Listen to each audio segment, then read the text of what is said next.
Congressman Ron Paul, thank you for being with us. Thank you for having me.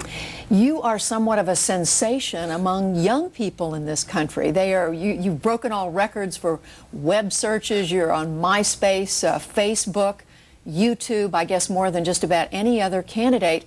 With all due respect, you're nice. 72 years old. How do you explain it? Young ideas. A fantastic idea about individual freedom and allowing people to do what they want and take care of their lives. Their lives belong to them, and get the government off their backs and offer them low taxes and make sure I never mess around with the internet. Don't tax the internet, don't regulate the internet. No, freedom is a very popular idea and young people love it, and they're open to ideas, and they like principled answers to our problems. And older people seem to be stereotyped. You know, they get set in their ways and they're not as open to the ideas of freedom. Yet, to me, freedom is a relatively new idea. It was an experiment, you know, with our country, but we have forgotten about it. And I'm reminding them about this great experiment of freedom, and they love it. And I am just so delighted when I see the young people coming.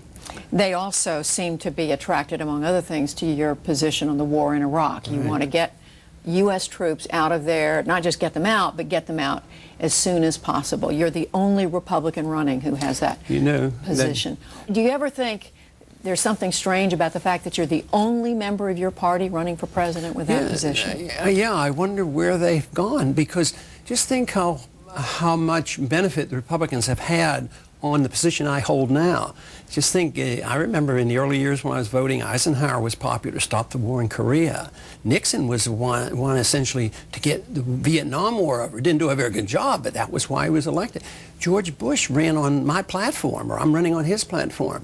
You know, a humble foreign policy and no nation building, don't police the world. So I think they have forgotten their roots, and they're hurting for it. I don't know why they turn against these views that I'm expressing, which are Republican views. In all fairness, we should point out you're a libertarian as well. And what does that mean? Well, I see myself as a Republican, the old right position. I'm a strict constitutionalist, but that means that you're a libertarian if you believe in the Constitution. But the old right, the Robert Taft, policies were similar to mine. That's very Republican. So I don't think this should be strange to the Republican position. Matter of fact, I think that's why we're getting so much support. I mean, just the other day, after the debates the other night, we went to the University of Michigan. We had 2,000 people show up. So I think it's a very popular viewpoint for Republicans. And they love the idea that you can be conservative and still be against the war and still be for civil liberties, and then also for free markets and balanced budgets. So this is a very Republican message.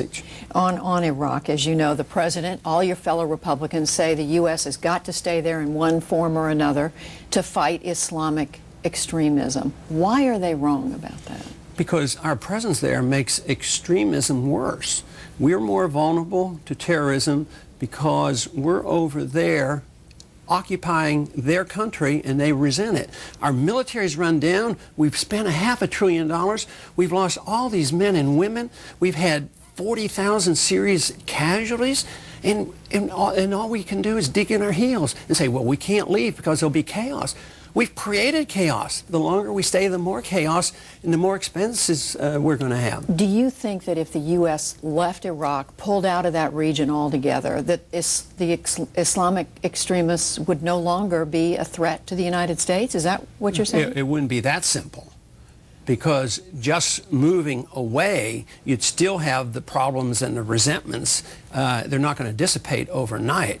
But I'm talking about a non-interventionist foreign policy. The founding fathers taught us about it. No entangling alliance. Don't get involved in internal affairs. If you eventually did that in the Middle East, yes, we would be less vulnerable.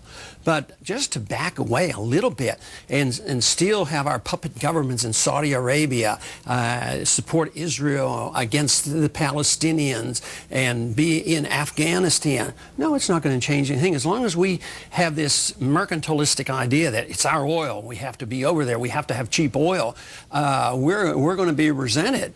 But you have to, as long as we keep doing what we're doing, it's going to get worse. If we start backing away, they might reassess things.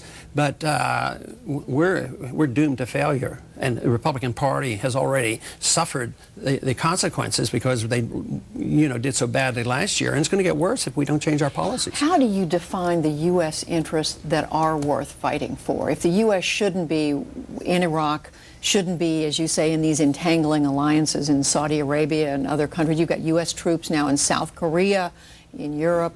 What are the interests that the U.S. military? They don't serve our interests. They just participate in our bankruptcy. We're spending $500 billion a year we don't have. It's part of the reasons we have a financial crisis, a dollar crisis going on right now. It's intertwined with our Federal Reserve System because we rely on the Federal Reserve to print this money, create money out of thin air. All empires end badly for economic reasons because you can't afford them. If you look out through all of history, eventually they collapse. And you may be militarily powerful, but eventually you undermine the finances. The Soviet system collapsed. I was drafted during the Cuban crisis. We thought we were going to have a hot war. We never did. The Soviet system collapsed. Because they couldn't afford it and their system was non-viable. Our system isn't viable either. We can't have a current account deficit of $800 billion a year. We can't owe foreigners $2.7 trillion and think we can keep paying them interest and keep borrowing money. They'll quit doing it. And that's why the dollar's weakening. And that's why we face a major crisis. And all I want to do is stop it from collapsing. And that means you have to change foreign policy. You have to save a lot of money if we want to tide some people over here. The only way we can take care of the people who are sick and dependent on government programs is by cutting somewhere else. And I say we have to cut our empire back in order to save our economy here. You do, as you are now, talk a lot, you talk often about cutting back the size of government. What is it, I mean, you've listed some of the things. What are the main things the government should stop doing that it is doing now? Well, we should start doing only what we're authorized to do. We should read Article 1, Section 8 and find those 21 things that we're permitted to do and what Congress is permitted to act on. That means we would be doing about 80% of the wrong things, right now. But you can't turn it off like that. Like I already indicated, you don't need to put people out in the streets, that are dependent on the government. The easiest thing to change our plan on is don't accept this notion that it's our responsibility to police the world. It backfires on us. There's too many blowback consequences. There's unintended consequences, and the financial is the big one. So we have to change that. But at home, why do we need a Department of Education? And why should we have this Department of Agriculture just to subsidize farmers? You take money from the taxpayers, you subsidize farmers, then the taxpayers pay for higher prices in the grocery store. And that's just coming alive again now because we're coming up with a lot of inflation once again. You do away with the CIA, I saw. Is that correct? Well, or not? Not all the functions, but essentially so. The CIA is what gets us into trouble. I mean, the CIA is what really started things in the Middle East because the CIA went in and overthrew Mossadegh in 1953, and we put in the Shah. The CIA murdered Diem or participated in the overthrow of the government in Vietnam, which leads to trouble. It's a secret government. Congress has no idea what the CIA is doing because nobody knows other than what the CIA is. It is one thing that is not characteristic of a free society. You would also do away with the Federal Reserve, and you've mentioned the Department of Education and other things. You're not the first person to run for president who wanted a smaller government. Ronald Reagan, name comes immediately to mind. He was very popular as president, and yet even he had a very hard time getting government spending down in any serious way. Why do you believe you could do where he had a hard I can't do it by myself. There has to be a consensus. And I think this is what my campaign is finding out, that there is a consensus. People don't believe the government anymore.